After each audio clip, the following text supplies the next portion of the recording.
I could have tried to project, but honestly speaking, I have way many questions. But I managed to narrow it down to perhaps one.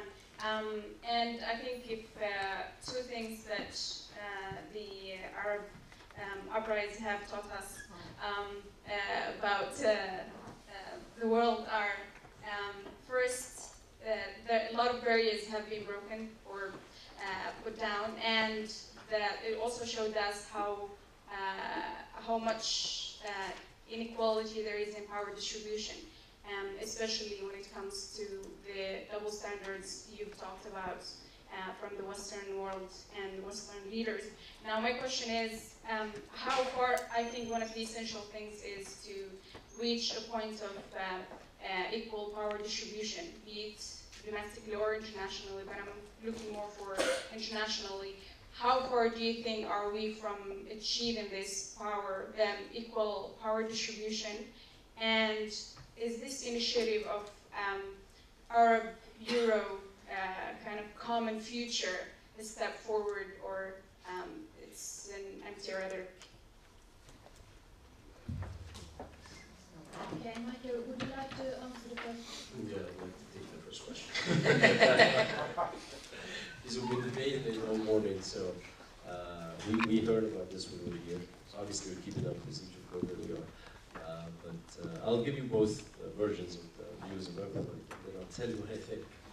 I mean, there's a view that what happened is actually extremely misleading to the Egyptian population, because whether it be Wafd or Ayman Noor, Ghad, or most of the parties that joined hand, or I don't know the rest of them, but I know there's a big liberal wing that joined hands.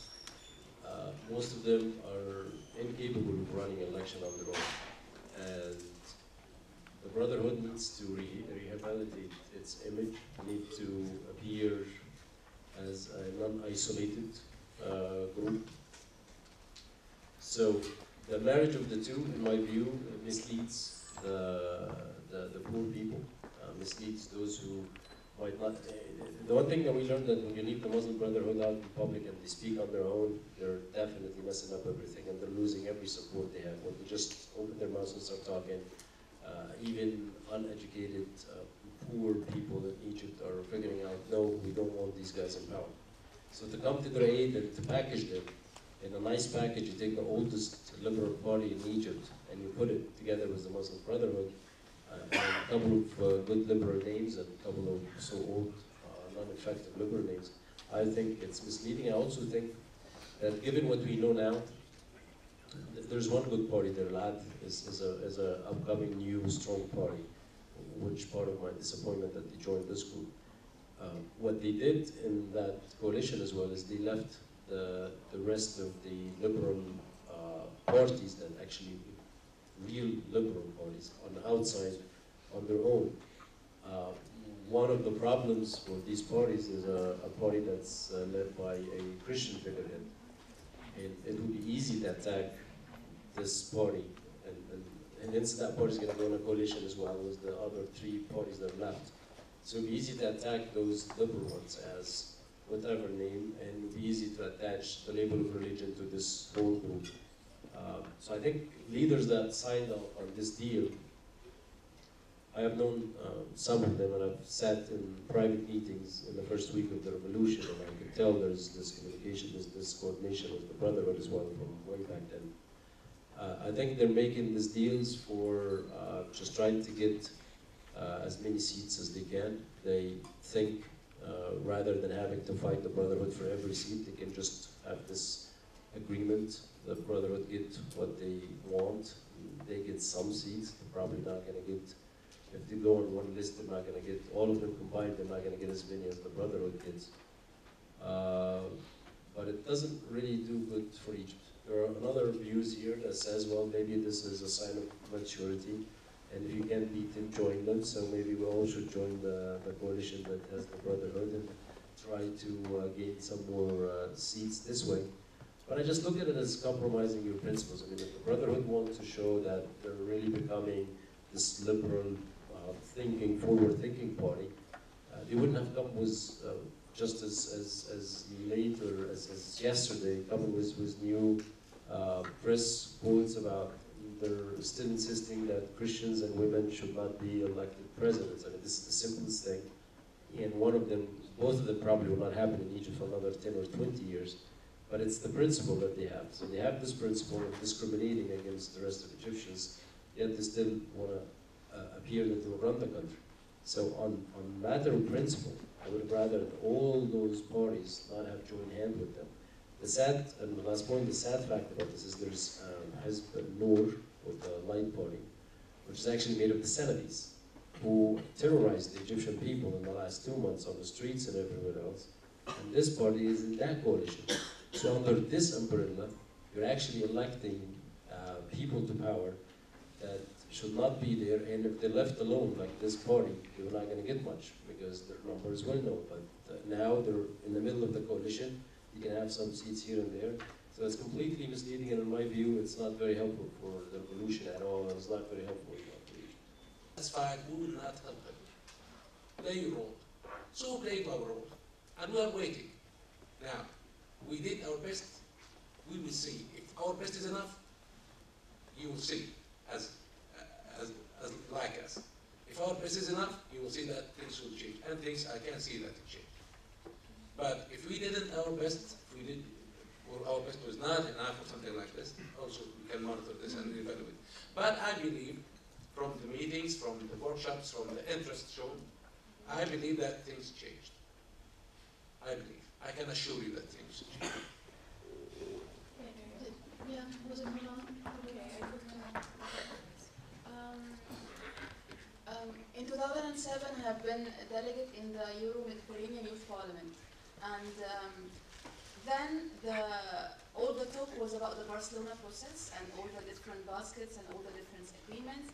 And like basically all the discussions was about the Barcelona process did nothing really except for the migration policies, like the North countries versus the South countries, between quotation marks of course, and how can the people up there stop the people down there from getting into their countries.